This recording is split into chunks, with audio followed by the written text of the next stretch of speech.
मतलब ग्रुप में कोशिश करिए। तो अभी काम करते हैं, अब हमारे साथ एक और मेहमान जुड़ रहे हैं, उनको जोड़ लेते हैं। राहुल अरोड़ा, सीईओ निर्मल बैंक इंस्टीट्यूशनल इक्विटीज़। राहुल हमारे साथ जुड़ रहे हैं। राहुल ने एक इंटरेस्टिंग चीज़ मुझे कल मैसेज शेयर किया।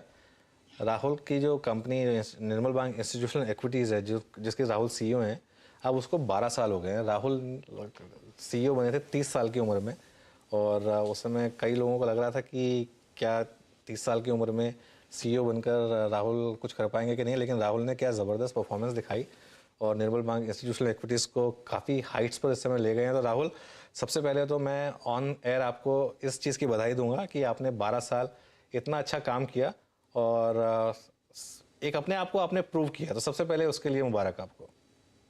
Thank you so much, Anuj, for your kind words. Really appreciate all the support over the years. बहुत मतलब आप जैसे मित्रों का सपोर्ट है तभी यहाँ तक पहुंचे हैं. Thank you so much for all your encouragement over the years. Really appreciate it. And on record, sorry to be a little late. My computer had hung, so really apologies for that. नहीं, कोई नहीं, चलिए। तो राहुल इस समय शायद घर पर हैं। राहुल थोड़ा सेलिब्रेट कर रहे हैं शायद अपने 12 साल के मौके को।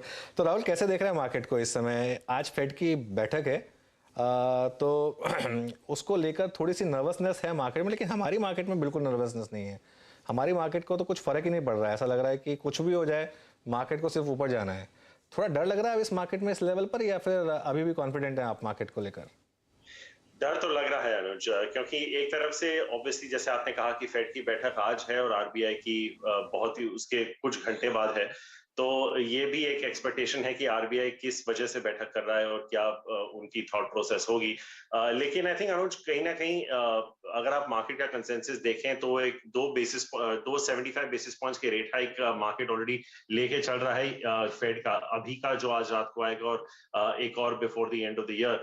लेकिन अनुज, जैसे आपने कहा कि अभी तक रिसेशन प्राइस इन नहीं हुआ है, स्लो डाउन भी प्राइस इन नहीं हुआ है, क्योंकि निफ्टी कुछ 400-500 पॉइंट दूर है एक नए हाई बनाने से। तो ऐसा अगर आप माहौल देखेंगे तो लगेगा नहीं कि आप एक स्लो डाउन को स्टेयर करें, आपको लगेगा कि it's the start of a bull run और the start of an economic rally. तो उस बेसिस पे थोड़ा ऑब्वियसली डर लग रहा है।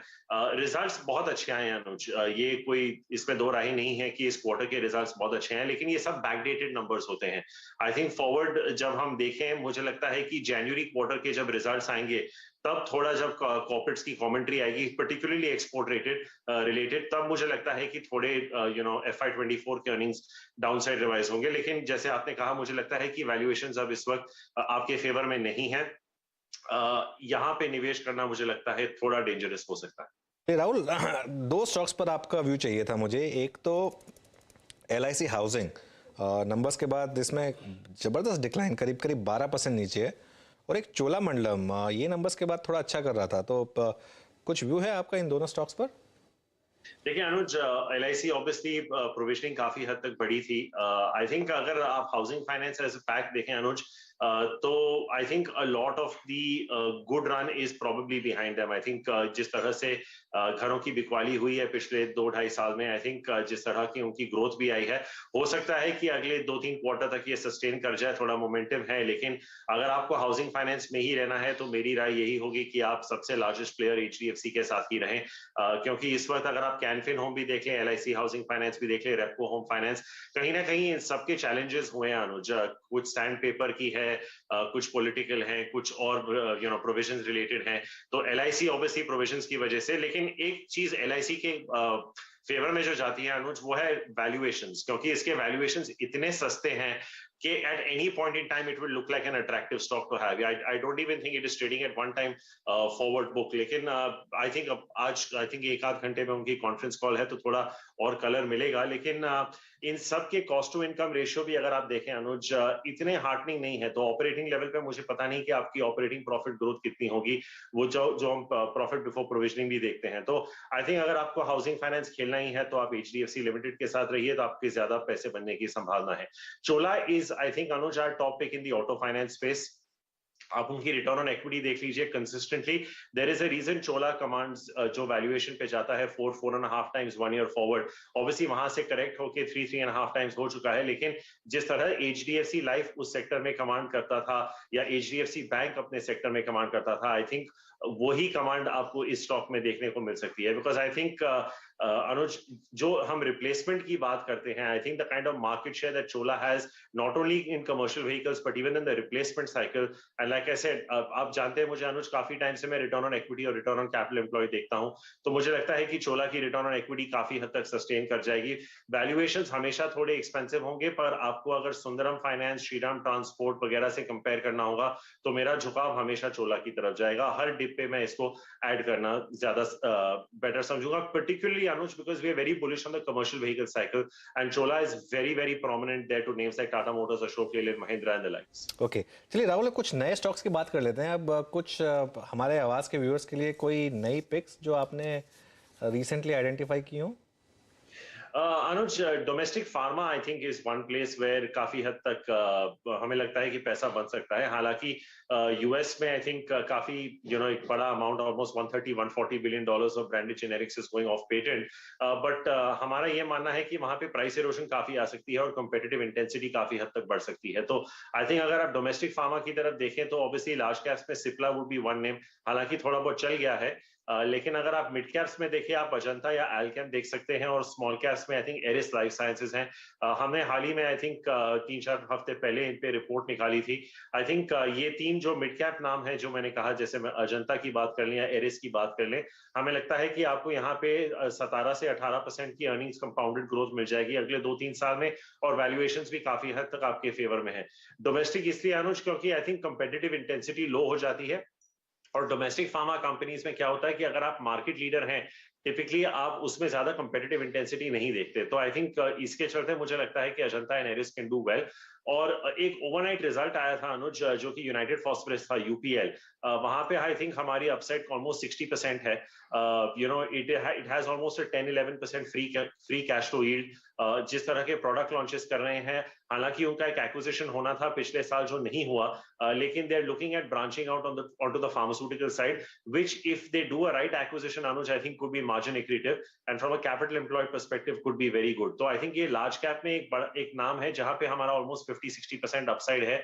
वैल्यूएशंस आपको 1 ईयर फॉरवर्ड पे कुछ 9-10 टाइम पे मिल रहे हैं। राहुल वो ठीक है, मैं कल के नंबर्स में थोड़ा सा डिसअपॉइंटमेंट दिख रहा था राहुल, वो कि वॉल्यूम थोड़ा सा एक डिसअपॉइंटिंग था। मतलब जो भी ग्रोथ थी वो पूरी की पूरी प्राइसिंग और डॉलर के इक्वेशन की वजह से आई थी, तो वो थोड़ा सा कहीं डिसअपॉइंटेड थे आप उसको लेकर?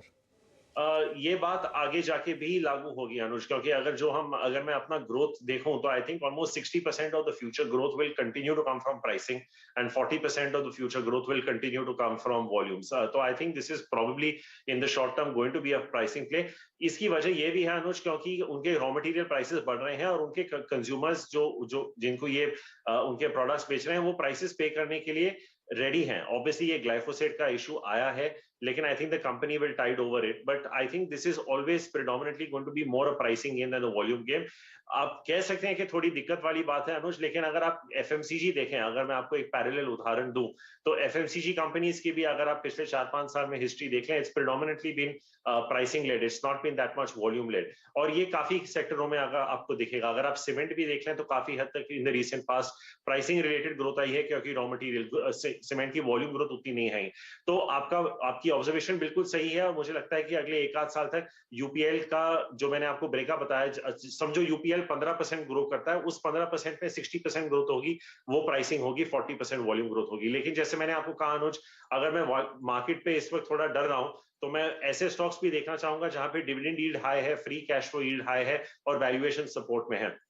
और जैसे मैंने कहा, यूपीआई की रिटर्न ऑन इक्विटी कुछ 17-18% है, फ्री कैश फ्लो यील्ड 10% है, और आपको 9 पी पे मिल रहा है, तो for an index stock I don't think you have too much to lose at this price. जाते जाते आपका एक डार्क हॉर्स या कोई टॉप कन्विक्शन, दोनों में से कुछ भी Rahul? Dark horse I think Anuj, क्योंकि हम इस क्वार्टर में बैठे हैं जहां पे आई थिंक मैंने ब्रीफली अलूड किया था हमारे पिछले चर्चे में, क्योंकि हम इस क्वार्टर में बैठे हैं जहां पे T20 वर्ल्ड कप और फुटबॉल वर्ल्ड कप होगा। आई थिंक एक डार्क हॉर्स जोमेटो हो सकता है, क्योंकि आई थिंक डिलीवरीज काफी अच्छे हो सकते हैं इस क्वार्टर में।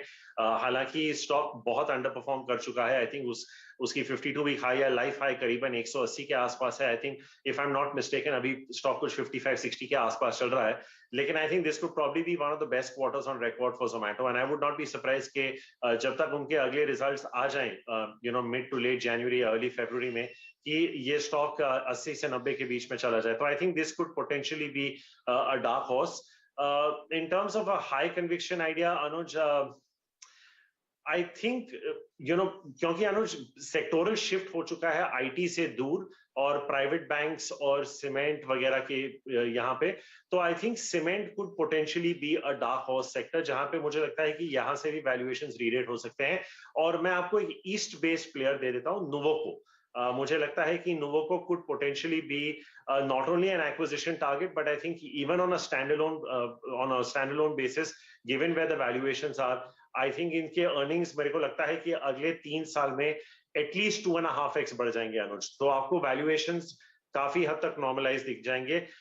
Again, it will come back to the same thing of volume and pricing, पर मुझे लगता है कि this could be a very very strong contender in the cement pack क्योंकि JK लक्ष्मी अल्ट्राटेक भी अच्छे करेंगे, लेकिन ये काफी हद तक चल गए हैं। But I think Nuvoco could be an interesting inorganic opportunity as well, and even left to itself, like I said, given the fact that cement की ROEs इतनी ज्यादा नहीं होती अनुज, हम ज्यादा अर्निंग्स पे फोकस करते हैं। जैसे मैंने कहा, मुझे लगता है कि अगले 3 साल पे इसका EPS कम से कम 2 to 2.5 times जो करंट ईयर बेस का है वो हो सकता है। So that could be a reasonably high conviction idea from my side. Okay Rahul, Nuvoco की बात हो रही है, रीसेंट लिस्टिंग है ऑफ कोर्स, निरमा ग्रुप की कंपनी है और राहुल का भरोसा है कि ये शायद एक्विजिशन कैंडिडेट भी हो और आईपीओ के बाद ही काफ़ी इसमें डिक्लाइन आई थी, लेकिन लोअर लेवल से काफ़ी अच्छी बाइंग आई है। राहुल, शुक्रिया आपका, समय निकाला आपने और एंजॉय कीजिए अपने 12 साल के जो अनुभव को, पार्टी वार्टी करिए और फिर मिलेंगे आपसे। Thank you so much. चलिए शो को समाप्त करते हैं और अपने बाकी सब गेस्ट को भी शुक्रिया करते हैं, राजेश जी, प्रकाश जी, मानस जी, सचिन, सबको शुक्रिया बोलते हैं और